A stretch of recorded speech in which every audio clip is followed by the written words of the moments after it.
Я пришла на прием в Адонис, не думала, что здесь мне помогут.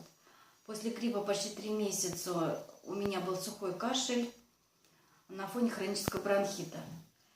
2 раза пила антибиотики, пробовала сама гомеопатию, страдали ациликоцином, но эффект был ненадолго.